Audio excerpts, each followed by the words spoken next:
Welcome to Om Times TV, a division of Om Times Media and Broadcasting. What happens in the sky affects life down here on Earth. The celestial compass shows you how and guides your way with astrology you can use from professional astrologer Kathy Beal.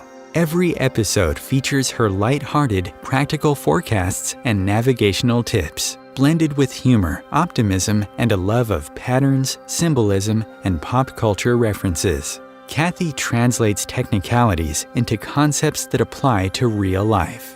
You'll learn how the current moment ties to where we've been, from the recent past to cycles that last happened years ago, and get a look at where we're heading. And much more, from special topics to special guests. The Celestial Compass, enlightening, entertaining, and empowering. Here's your host, Kathy Beal. Greetings, Earthlings. This is Kathy Beal of EmpowermentUnlimited.net, welcoming you to the beginning of May 2025 as we are recording this. The first, let's say 2/3 of the month, first 20 days or so. Well, no, let's say the first half plus.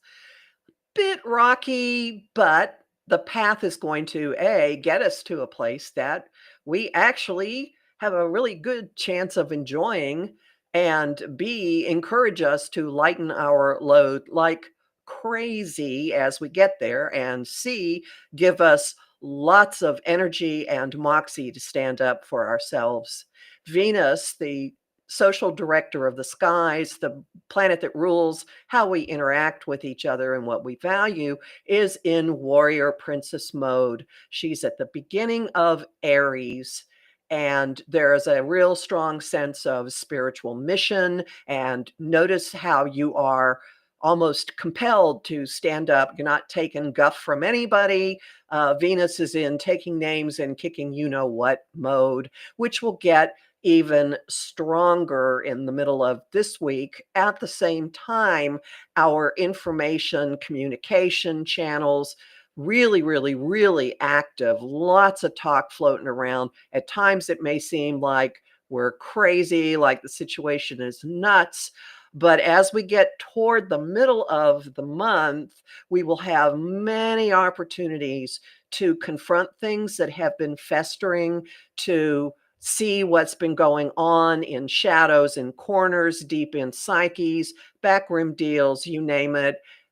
Confronting things within ourselves, having hard conversations that end up being really productive, all of which lead us to the Scorpio full moon on May 12th, which may feel like it's a lunar eclipse because it will be incredibly intense. But the intensity has a benefit. You will find during that week and in the days immediately afterwards, it will seem the most natural thing in the world to let go of stuff, to purge, to release, and you may have a surprising claim to your own independence in the days immediately following that full moon. And by the 20th to the 22nd, the sun moves into Gemini. Things start to lighten up. Venus and Mars are getting along. Things are going to be a lot more fun, a lot easier. And this is starting to head us toward a much yummier feeling of life in June. So hang in there. You'll find my forecasts at omtimes.com and at my site, empowermentunlimited.net. These are weekly, new and full moon and monthly forecasts. And also at my YouTube channel, Professional Aquarian. How many different names can I have? Yes, I know. So anyway, we're going to have a lot of fun today because we are talking with an author who has used astrology as a tool of inspiration for her latest novel. Jessie Rosen got her start with the award-winning blog 20 Nothings, and has sold original television projects to ABC, CBS, Warner Brothers, and Netflix. Her live storytelling show, Saturday Night Sex Talks, was featured on The Bachelorette. Her debut novel is The Heirloom, and her current novel is All the Signs. Welcome, Jessie. She was here a minute ago, wondering what has just happened. Let me talk to my producer for a second while we see.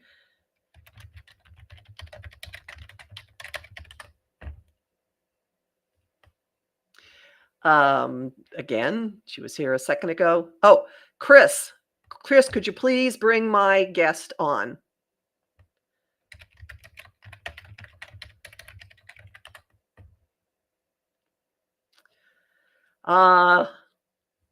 Live broadcasting. You never know what is going to happen. Let's see what has happened to my host. That's a new one. It's always something. Hang tight, folks. Let's see what I have to do.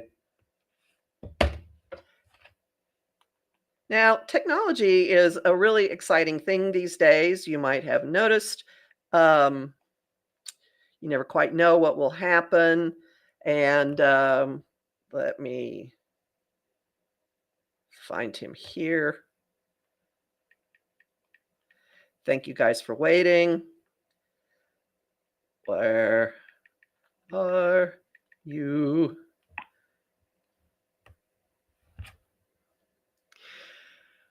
Yes, you never quite know. Jupiter and Mercury are having quite the to-do today. So stuff is kind of a whirlwind.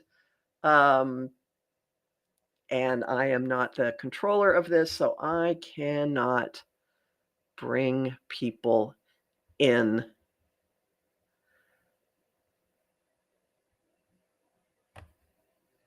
Oh, okay. His internet crashed. He's trying to pull it up.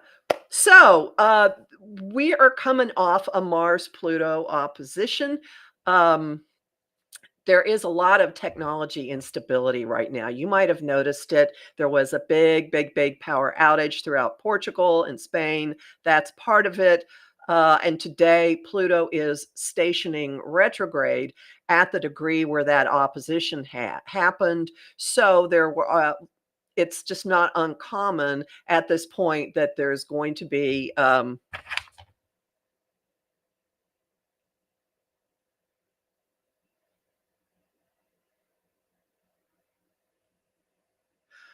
okay. Anyway, there's going to be a redo of or a revisiting of issues that happened at that Mars Pluto opposition. And I'm getting in the chat from my guest.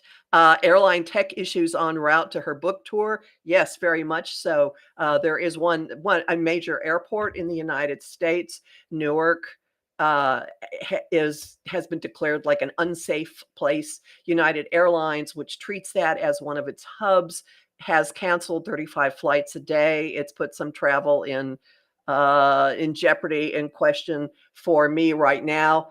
Yeah, really crazy energy with the Mars Pluto opposition, and the fact that Pluto is now stationing there means we're going to continue to see where there are stress points in the technology systems, where there are stress points in, well, Mercury rules travel, Mercury rules communication, internet problems. That would fit for this as well. So we're just getting kind of like a master class, unfortunately, a laboratory experience, self-paced, weehaw, in the things that are going on with technology. And all you can do is wade through it, work around, wait and see. Honestly, my technology hasn't gone out, but again, I'm near an airport that I need to use later this month that I think I am not going to use later this month. Kind of scary if you see an airport going onto a major news station and saying it is not safe to fly out of this. That's kind of an unusual an event. And so I would expect to see rollouts, more technology problems, and showing where there are stresses in the system. Still waiting for the internet to come back uh, on my producer's end. Thanks everybody for hanging tight. You never quite know what is going to happen in these situations, particularly with Uranus. Well, yeah, Uranus is nearing the end of its time in Taurus, and Uranus rules. It's one of the things you can look at for the internet because it does rule electricity, for example, and some elements of technology. And next week, it plays a big role in the Scorpio goodness, gonna say lunar eclipse, Scorpio full moon, and the sun will meet with Uranus next week. We'll all get an idea of what this all means for us and what we need to do, or what it would behoove us to do to um, get a better make provisions. That's a good word for it. Make provisions for things, because our lives are now completely, if you're honest about it, they're completely tied into online communication and the tech world. And what happens when things go down? What happens when you can't do what you do? And just, so if you guys don't hear from me next week, you can assume that there are power outages up in the Northeast that are part of it. Hang on a second. Let me send another message. I'm just vamping. So I'm seeing in the chat, this weekend was crazy big energy. It certainly was. It certainly was. And with Pluto stationing retrograde, it's just going to kind of swirl, and there could be more and more stuff just being dredged up and being punched down on, and stressed. Secrets coming out, revelations, things that we've been suspecting have been going on, coming to the fore. And now I am not hearing at all. This is kind of a replay of a few shows back when my guest lost the ability to even be on camera. This is a little stranger because my guest is here, and I am now not hearing from. Here we go. What does the astrology say about launching a book this week? Asking for a friend. That's great. Let's look. Well, there are a lot of communication aspects right now. Mercury is very, very active, and it's really expansive at the moment, but by the weekend, Mercury is going to move into the sign of Taurus, which is show me the money territory. And Taurus does have a lot to do with creativity and making it manifest, making it physical, and reaping rewards for it. So launching something that has the chance of blossoming, that's kind of good, because we're at the first measuring mark of the new moon in Taurus, which is when a lot of seeds were planted. And now we get to see what is growing. And now Mercury, which would rule writing and books, is moving into the sign of Taurus. And that's all about physical creativity, creature comforts, earning something that you then enjoy. It's about money. This is the show me the money, and talking about it and being very, she's saying love it. Yeah, this is good. So that does bode well for the weekend events. There may be some changes in itinerary and how you're going about things, because Mercury will square Pluto at the beginning of next week, so right after the weekend. And that's a real strong get focused, focus on what's important, get to the bottom of things. That's the aspect that will be having us having really hard conversations. And I am not hearing back from my producer at this point when I did before, and I think something must be seriously, seriously going wrong. on his end. Nope, he's trying to pull in now. Yes, we are. I've been vamping. Vamping. Autocorrect changed it to I've been camping. Not quite. Not quite. So this is, being able to talk on your feet. Here's where my all kinds of training comes in into play. Just keep going no matter what. Um, does your birth does my birth chart astrology make me a good vamper? I'm a yacker, that's for sure. Mercury is fused with the sun in my chart, so I blither. It comes out of me very, very easily. Sometimes it makes sense. Most of the time, it makes sense. Um, my producer is still trying to get in.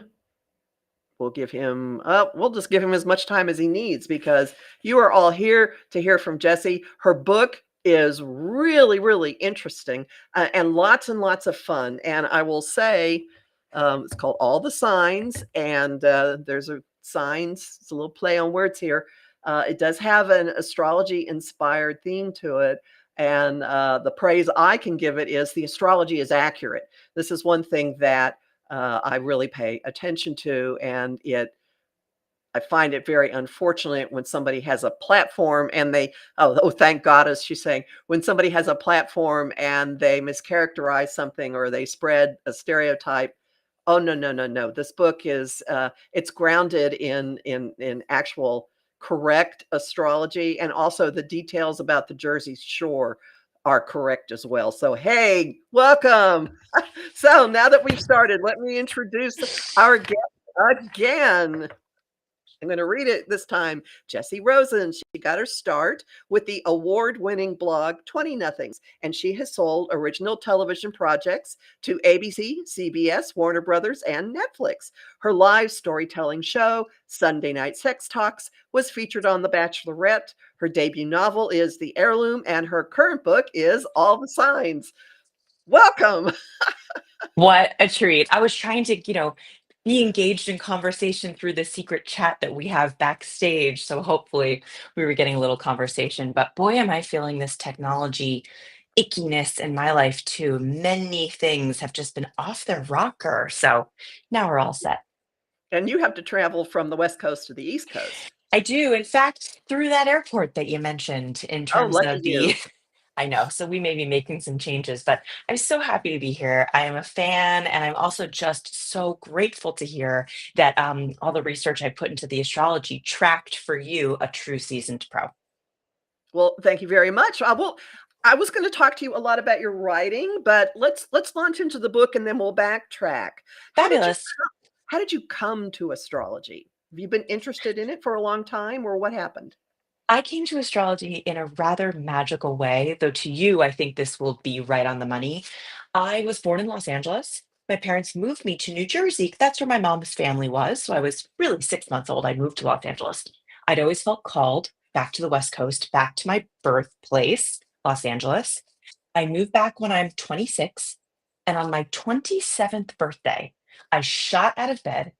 It was still dark outside. I looked at the clock. It was the exact time that I was born, 5:15 in the morning, and I was living 4 blocks from the hospital of my birth. Hmm. And so, I mean, you say that to someone in Los Angeles, all of my friends said, "You better get a birth chart reading. You need to see an astrologer."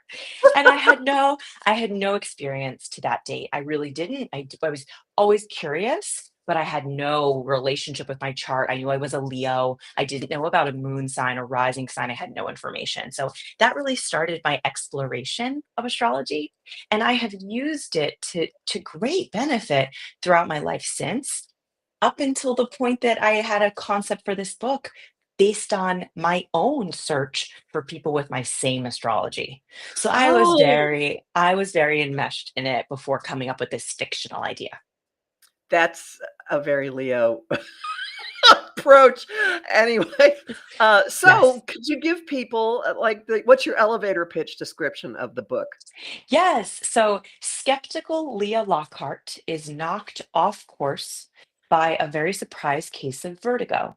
And it's suggested to her by a somewhat pushy astrologer that this medical ailment may be because she's living out of alignment with her birth chart astrology. She, of course, wants nothing to do with this. She is STEM brain, she's a doctor, and so she insists on proving him wrong. And the way she's going to do that is by finding people around the world with her exact same birth chart astrology, her star twins, I call them, so that she can see that there's no similarities. But of course, you and I know that that is not how that kind of journey goes. And so she really discovers so much about these individuals that she meets, but even more so about herself and the way that nature and nurture got really confused in her upbringing, pulling her away from what was really core to her true self. And she gets back there, or at least she starts the process of getting back there. And it has, there's a little bit of a romantic journey that goes with it too. It does. It does. There is a man who comes back into her world that knew her from before. And this has been my experience, and maybe others and listeners feel this way too. I feel like I knew myself. I was identifying as all the components of my chart as a little girl, and then that kind of gets obstructed or tricky or confusing, and then I have rediscovered all the aspects of my childhood self in my adulthood. So I wanted to introduce a romantic character that knew my heroine when she was a little girl and saw that person and has still been thinking about that person, even though she may have strayed from it. So you have the Star Twin project that she said, and you intimated that this was something you had done. Can you tell us Yeah. about that? Yeah, I felt very lost in the, I would say, 3 years leading up to my 40th birthday. And I was pursuing writing and I was enjoying my career, but I was working in television writing at the time and the industry was really suffering and I wasn't feeling connected to my work or people.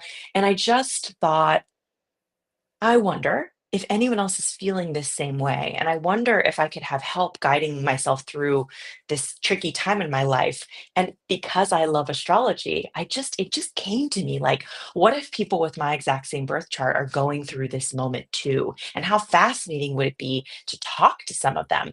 So I just went crazy, Kathy. I started posting on social media and reaching out to anybody that would let people know I was doing this search. And I ended up connecting with four twins Oh and my. having conversations with them and learning about them. And their stories were so rich and their experiences are so rich that I thought this was so much bigger than me, uh, which is not a very Leo thing to say. I What's finally Leo? decided it was bigger than me finally. And I decided that it should be fictionalized and it felt like really juicy material for a book. So my search became fodder for and inspiration for the search of the character. But my main character and I are actually very, very different in many ways.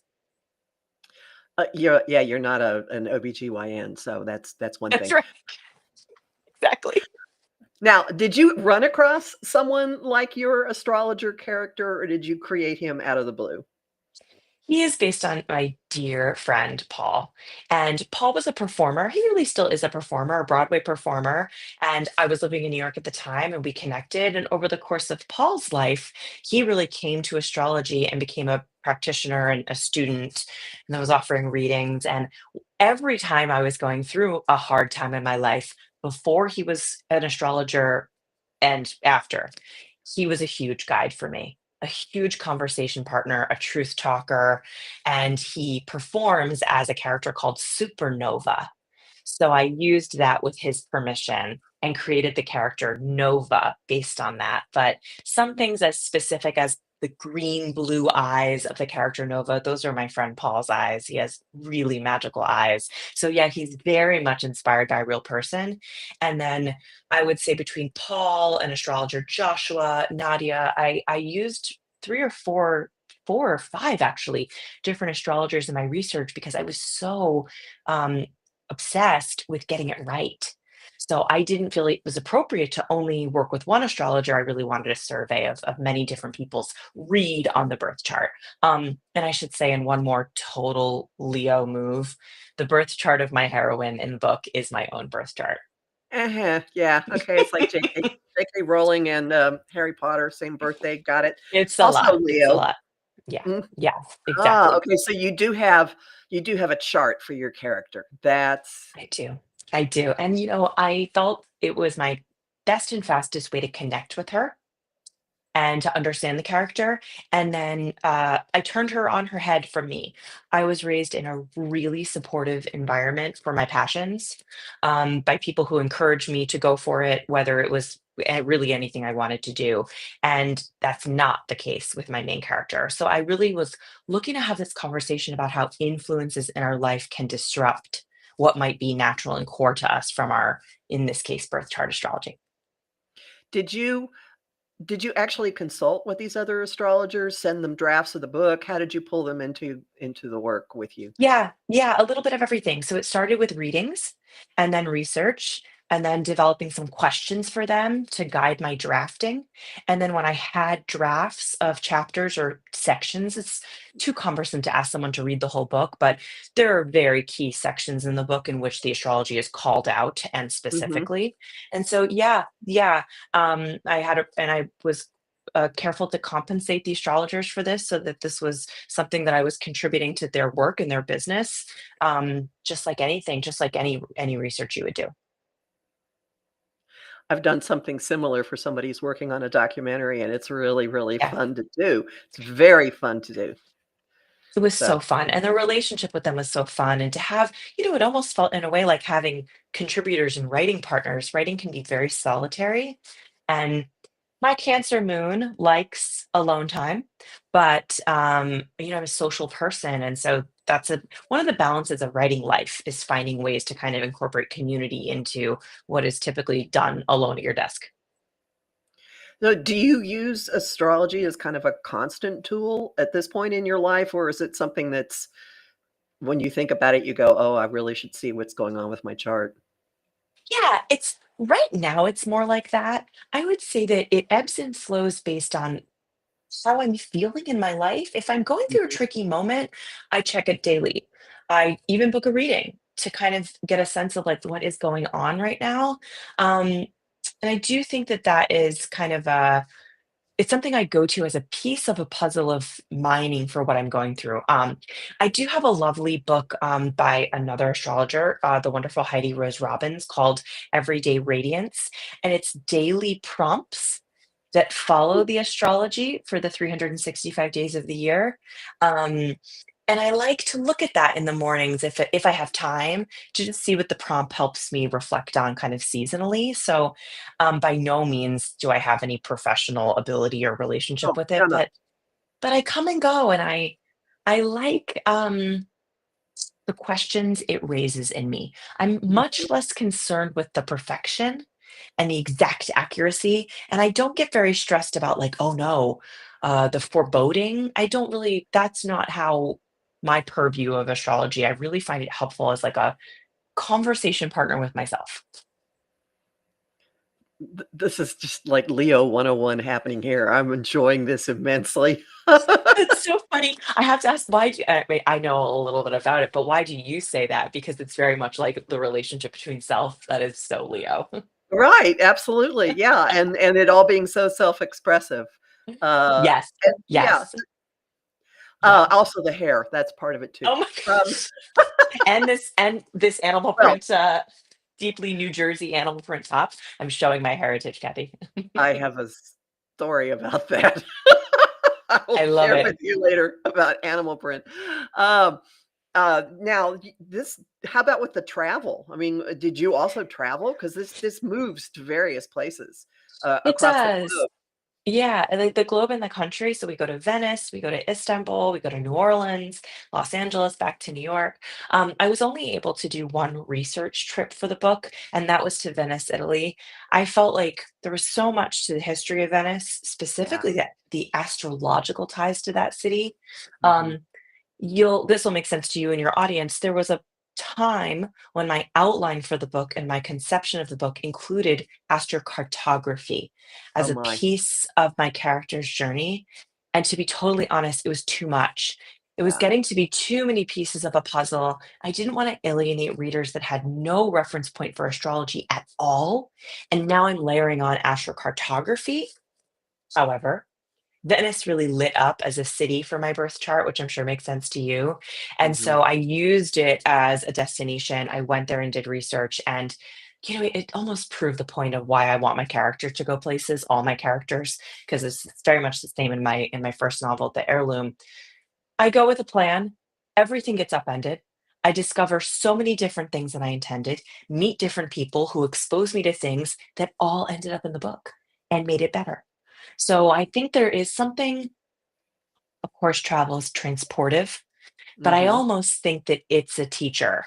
And I needed that teaching on this book. I felt very controlling of this book as I was writing it. And when I went into the research, there was a lot of surrender because things kept happening on this trip that were just introducing new ideas. So that's a little bit why kind of trying to write characters that are willing to take that step and take that leap. And they're at change moments in their life. And I tend to think that leaving the comforts of home inspires change, inspires transformation. Well, it breaks you out of your everyday, that's for certain, and I have found that it definitely makes you more in the moment because the tiniest default details of life are different, the shape of the doorknob, the way the car Everything. horns sound, everything, right, that makes sense. And you start to feel that you can be different, like, you become this vacation self, and there's something really interesting to me about that. I'm not remembering now, of course, the details, but there is a my something is in Sagittarius in my own birth chart, which kind of lights up travel, if I recall, Right. so there's Mhm. something about that going on for me and therefore my character. Mhm, that would make sense. Now, did your character tell you anything that was unexpected? Did she take you did she, like, start to have her own, consciousness and tell you things or let you know that, "No, that's not way that was gonna go"? Yeah, and I think that was really the hard thing about trying to have a lot of control over this book in my first draft. Yeah, I think that the thing that she was trying to tell me, which is interesting, right? Because I use my own astrology, was Right. I'm not you, you know? So things kept coming to me, realizations about her, big departures from me, things I would never do that I was suddenly wanting to bring to the page. And I think that was the character's way of saying, this is not your story. This is an invention that has your heart in it. So make sure you're saying what you want to say, but you've created a character that's on a different course. And it really helped me, I think, to separate from the character and to be able to make things happen that were too hard for me to experience myself. It still breaks my heart to think about some of the conversations that I had to put my character through, and they were the necessary steps for the depth of what I wanted to offer people with this book. But I don't know if I could have done it. She pulled it off, but a lot of it made me so nervous. And I think that's why it wasn't in the first draft. Ah, okay. That would make sense. Mhm, Now, this concept of a journey, which mhm. is the journey of the spirit, physical journey, also is in your first novel, The Heirloom, as well, right? Which is Yeah. about a woman who says she doesn't if she gets engaged, she does not want a ring that's an heirloom ring, and, of course, when you say that, the powers that be go, "Oh, really? Ha ha, we'll show you." So, of course, she's given an heirloom ring, Yeah, which exactly. sets her on And that what? is she sets her on this journey to find everyone that ever wore it. She believes, and again, I use a lot of my own family inspiration for this. My Italian family believes that rings hold karma. And so if you are wearing something, you are, absorbing the energy of everyone that ever wore it. And maybe they had a wonderful, beautiful, long relationship, and maybe they didn't. And so that is my character's fear. And she goes on this journey to find the heritage and the previous wearers of the ring. And ultimately, she's doing the same thing that the character in my second book is doing. She is on a journey to uncover the pieces of herself, right? She's so superstitious. And why? Fear, I think Mm, that's what's going on with my second character. She's so controlling. And why? Fear and this uncertainty and this fear of losing control. I think that's really what they both want. And these journeys, I think it's so true that for both of these characters, the journeys take them so far outside comfort that now you're living everything is fear. So suddenly any one thing is a little less scary because you've stepped into the arena, so to speak. and this is making me think, of a statement on your website in your bio that you write secret self-help. Can you elaborate on that? You know, I want people to close a book, anything, an article. I want people to walk away from anything I write and feel like they can take one step to make their lives better, to make themselves feel better, to have comfort, even if it's the comfort of a single thought, right? Oh, that made me feel better. That made me have a question that's going to take me further. So that kind of makes me think of what I get out of reading self help. But of course, they're fiction. So I call them secret self-help because I think you're getting this, I hope, entertaining, totally transportive fictional journey, but you really can't help but learn a little bit and feel into some options for taking your own life further in the process. And, I had been using this terminology for years and years. When I first started meeting with astrologers to talk about this book, an astrologer pointed out that creating secret self help is essentially the definition of what my chart is asking my life to do between my Oh, Leo and my Leo rising and my moon in Cancer. And my Cancer moon is in the 12th house. So it's very much in that house of secrets. And so it's so interesting that I kind of like came to that realization about what I wanted to write, and then it is reflected in my astrology. And I'm hope I'm speaking to the right audience who is like, oh, we get that, because most people kind of don't understand that piece of the puzzle. no, I think most people watching this or listening to it totally are on board with that. Yeah. Um, there was a okay, thought needs to come back. Um, so I'm guessing that the heroine in your first book is much like the one in the second book in that she is certainly she is the one who is steering her own journey of self-discovery. She's not sitting and expecting someone to fix it for her. There isn't any kind of nonsense of, "Oh, you need a man for your life to go right," or any of that. It's Yeah, there yeah. That's exactly right. And that's just important to me, astrology or no astrology. Like as a human being, I just think I'm always very impressed by people who are captaining their own ships and, willing to take a lot of risks to make that happen. And I do think those are the characters that I root for, is people who are going to put in the work and put themselves on the course, and exactly kind of not be waiting for someone to come ride in on a white horse, or even if it's a friend, not a romantic partner, to give them the answers, they kind of seek the answers. the answers don't seem to be real unless you're the one that comes up with them, in my experience. So there's some truth.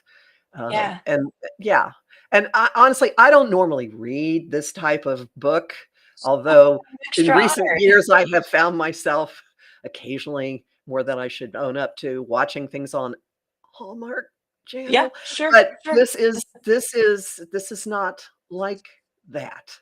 This is not Thank like you. that. These are intelligent, self-empowering people, actually, even, some of the male characters too in this, and definitely that group of women that she runs into in Venice fit that.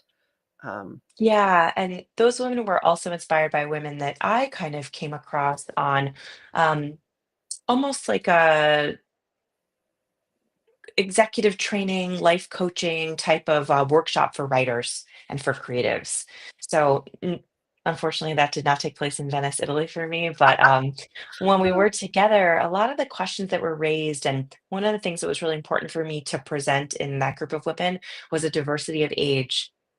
Intergenerational conversations, I think, can be really inspiring. You see people who have lived and walked different amounts of time and who have come from different places. And there's a lot of wisdom in people that have just quite literally been on the planet a little bit longer than you, or a lot longer than you. And so that was a piece of a puzzle. My character's in her 30s. A lot of the people in her immediate world are therefore her same age. So I wanted to use the women that she meets in Venice as a chance to hear from people from different generations. and this is not how your writing started out, so I'd like to backtrack. I was hoping to Yeah. spend a lot more time on this, and we're not going to No, no, no, have it's the okay. leeway to do it, but, uh I said years ago when I moved to New York City, I told Mm, people I was gonna hold a keyboard and like, there was a TV show in the '60s, That Girl, where of Anne Marie course. leaves okay, she leaves Brewster, New York. She goes to the city with a bottle of champagne, like, I'm going to be an actress. So I was saying, I'm holding my keyboard saying, I'm going to be a writer. Totally, So totally. how did you ease into that?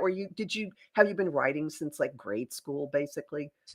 Yeah, I was very much that little girl writer, yes, and again, I can't say enough about having had the encouragement.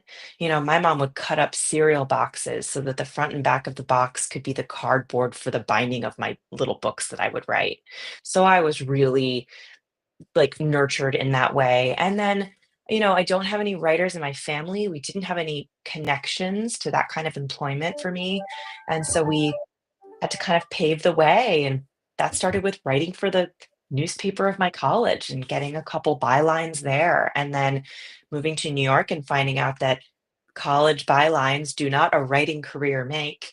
Yep. And so that was when blogging was such an opportunity for a chance to have a free platform to write.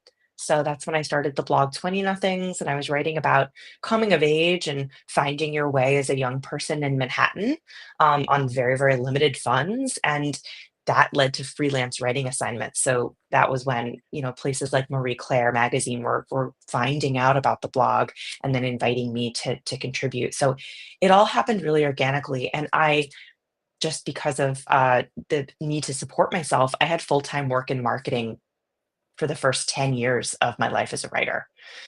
So that was what I was doing to pay the bills. And then I was finding time, whenever I could to start by blogging and writing articles and then expanding into plays and then ultimately kind of dreaming up the dream of maybe this could be a career in television writing and playing with that too. But I always like to point out that for me, it was necessary to have that full time job to sustain me before my writing was able to sustain me. Just for younger people who may be starting out, or really for anybody that's thinking that writing has to be your only occupation to call yourself a writer. I think if you own that title, no matter what. And it sounds like you have written from a lot of your own experience. Like you started with what you knew with that Yeah, blog, 20 nothings, right? yeah, yeah, Student. yeah, exactly. It's what comes naturally to me. It's also, I've always thought of writing as an offering. You know, People take the time to read your writing, then for me, yes, it entertains me and it's fun for me, but also I wanted it to be an offering and a form of maybe even healing for people. So that's why it kind of is, this is what I have, this is what I've been through and what I can offer you, as if we were having a conversation. I'm the oldest of four girls in my family. So I feel like a lot of my writing is just like me being a big sister in many different formats on the page or on the screen. And it's a little bit how I think of it. And I think that's why I try to use myself as, this is the truest thing I can say. And this is how I know that what I'm saying is honest, is because it's coming from my own experience. And how did this then morph into young adult writing? I had a very wise and I almost think brave television agent who I was working with on my television work, who said, "I really think you should think about novels. The industry is always changing, and the more chance you give yourself to write in different formats, the more opportunity you have to stay afloat as a writer." It was a creative offering she was giving me, but it was also a business thought of, we've got to sustain, and how are you going to do that? My first, very, very first novel, which was a young adult thriller, kind of a wild thrill ride, had started as a television pitch and it didn't sell. And we had this idea that I had developed. And so we thought, what if we wrote it up as a book pitch, as a book proposal? And maybe that's a way to use this idea that we really liked and see where it could land format wise. So that's how that came to be. And how did the television work come to be? Oof. Yeah, Even thinking okay. even thinking of it now, script after script after script, bad ones, green ones that were not quite there, and then, when I physically put myself here in Los Angeles, I then started meeting people who knew people who read scripts to give writers Mhm. jobs. So, it was as simple as that move in terms of starting the domino fall, but, years and years of just, I think, the networking process, and then also, finding ways to get your writing seen and heard. So I would do live storytelling shows for that reason, It was a way to kind of tell Oh, stories, not being a stand-up. I wanted to like put my work on a stage so people could see it, but storytelling was that way. And so that was another way that, there's someone in the audience who's a television agent or who's working on a show or who needs an assistant because LA is so saturated with people that work in the industry. So just like one more thing to kind of put myself out there and get my work out there to almost like it becomes a numbers game. How many mhm. people are you interacting with that one of them is going to have an assistant job to give 26-year-old me that's going to become a break that turns into a career? And you as terms of ideas, how did you generate them? Just like, "Well, this seems interesting to me," and you would go with something, or would you Yeah. watch a lot of media to come up with Yeah. what's trending or Absolutely. Watching media, reading, there are trade magazines and trade websites about Hollywood, just like there are about the financial world. So seeing what's trending, what are people interested in, what's not selling, what's already been done. So really becoming a student, I think, of the format, watching absolutely everything, and then closing all that down and just letting inspiration come, right? It would frequently happen that I would have an idea that I kind of manufactured, and then I'd be in conversation with them, and one piece of that idea that I manufactured had my own life in it, and they would say, "Wait a minute, that detail is interesting. What if Mhm. that was the whole show?" Right? So it would happen a lot where I would have to kind of find my way back to the idea that inspiration can often come from things we've experienced that we're gonna fictionalize or transform in some way. But I think a lot of it did come from a ton of just familiarity with the industry, what's working, what's not, and then marrying my ideas with that. And I have found, or maybe what you're just saying sounds like that goes with this, that, there's an authenticity that comes through when it's something you really, really know, and Yeah. that if you're stretching to write about something you don't know, it doesn't radiate, doesn't have the Yeah. resonance or the energy of Yeah. your own. And the other thing about all these projects is you're going to live with this. You're going to be with this project for years, right? Mm, Each of these books have been years in the making. And so if you don't love it, and if it doesn't feel like you need to say it, it needs to be told, it gets very, very laborious to not have that thing to come back to say, like, no, no, we're having a hard day, but this idea is core to me. I meant to mhm. write this. I meant to do this. I think it can be really challenging. So do you have something in the hopper that that's already brewing as you start to, market your latest baby here? I have something in the hopper, yes, and my birth chart is in a retrograde year. So it's so funny that I came to this idea and then I had a reading that kind of enlightened this for me. So I'm working with an idea that I have been kind of saying to myself for years and years and years. This is fun. I want to tackle this. It's scary, but there's something about this idea. And in this case, there's some source material, a famous old piece of literature that's always been very special to me. So it's so interesting that it's both an idea that has been kind of knocking on my door for, I think we're talking a decade, and Mhm. also it's a piece of history. So it's retrograde for me and it's retrograde for the universe. And I'll only say that it involves sisterhood. Will it involve travel for your researching it? Always. Always. Always. And if I'm able to, by schedule and by means, to physically go on these trips, that's one thing, but I like to draw from places that I've also had the privilege of already going to, and so Mhm. we'll have to see what happens.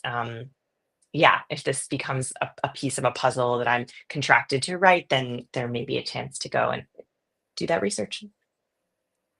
So you're still in the development stage of it. Yeah, Oh, yeah, that's okay, exactly right. okay. That's exactly right. Which is kind of the fun part, I go buy a notebook as soon as it's time to really start putting pen to paper, and then I just do a lot of, like, brain dumping.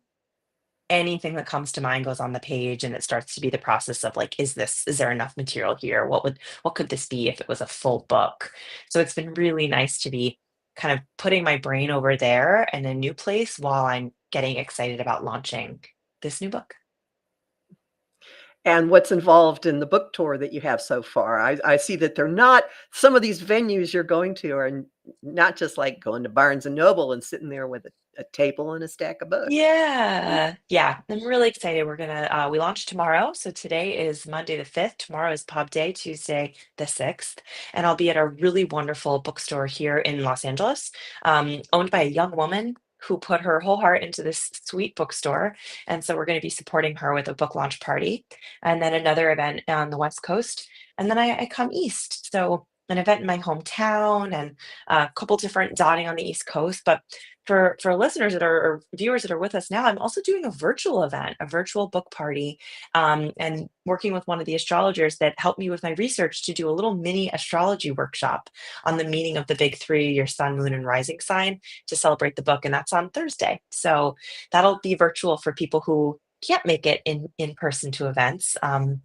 They're just so fun, talking about the meatiness of the books, but also getting to talk to other people like you.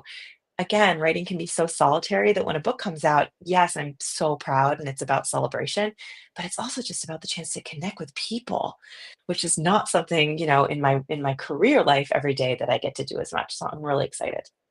And tell people how they can find out about the virtual event. Yeah, so all the information is at jesserosen.com/events. And I'm Jessie, Jessie. So you'll see this cool image about the events, and then you'll scroll down and see image about the virtual event, which is Thursday and the 8th and 5 p.m. Pacific.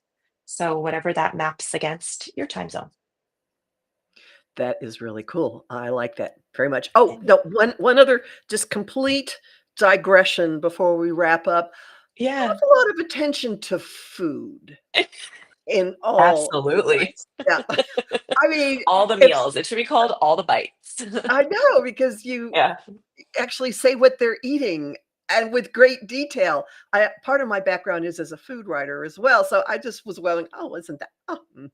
Okay, I yeah." know. And a little bit of that is because, writing a book is very laborious. And so imagery from places and senses from food delights me when I'm writing it. And I think that's why I put it in. I mean, I am also a food lover. So it's what comes to mind in terms of experiencing a place is the food. But I also think it's just like tickles my fancy when I'm writing it at the same time. Well, that makes sense. It's a special topic. People, Yeah. they love it. They love it, Yeah. and well, I wish you incredible luck with all this, and again, where people can find you is jessierosen.com. Do you have a Substack? Yeah, I write on the topic of bravery on my Substack. So my Substack is called Bravery by Jessie Rosen. Substack.com. And that's kind of like bringing back my old blogging style to get to write personal essays about topics that are kind of going on in my life. So that is another place that you can find me. And you consult as a writing coach? I do, yeah. Again, it's just this awesome opportunity to be among other writers and to give whatever I have figured out. And there's still so much to figure out about this wild work. But whatever I figured out, tips, tricks, tools, structures, specifically for people writing in the film, television world, and then long form. So novels, mostly fiction, but I have coached some people working through memoirs as well. But that kind of long format writing, it's a total joy. And your writing style is very it just flows, it's very conversational. It's very Oh, it's thank you. easy to read, so I Thank you can so see how much. that would help others. Oh, Well, I wish you grand success with thank you. this. Mars is in a nice place in Leo right now, so no telling, uh did somebody pick the launch date for you, by the way, or was it foisted on you by the publisher? Not it was foisted, but curiously, it's 1 year to the day that my first book came out. And so there's something kind of magical about that, and that date in and of itself was really special. So I'm hoping that they've both been fated. Well, I would say Mars in Leo, not a bad place, Yeah, for this launch. That bodes very well for it. yeah. So I encourage people to look it up. It's a very, very fun book. And Thank you so again, much. if you like me, find your eyebrow going up when you catch bad astrology, that will not happen to you with this book. This Yes, astrology is accurate. good. We So love I to thank hear it. you. I thank you for not adding to the for adding to the good stuff that's out there. Let's phrase this in a positive way. Yeah, that's exactly right. No, thank you. It's my total pleasure. Wonderful. Well, everyone, remember you can find my forecasts at empowermentunlimited.net and the Professional Aquarian YouTube channel, where I also have political astrology every Friday. It's been going strong since the beginning of November Mm. last year for reasons that if you're not familiar with me, you soon figure out. And I have a Patreon, patreon.com/Kathy Beal, where I have saucy daily forecasts that are like 30 to 45 seconds long just to get you jump started for what is going on. And again, all of my forecasts are at omtimes.com as well. So thank you very, very much, Jesse. Thanks everybody for Thank you. bearing with us while we've had our little Mars Pluto technology issue. Everyone be Mhm. safe. And good luck with your book. And I'm sorry I won't be able to come to the New York event. Thank you so much. All right. Bye, everyone.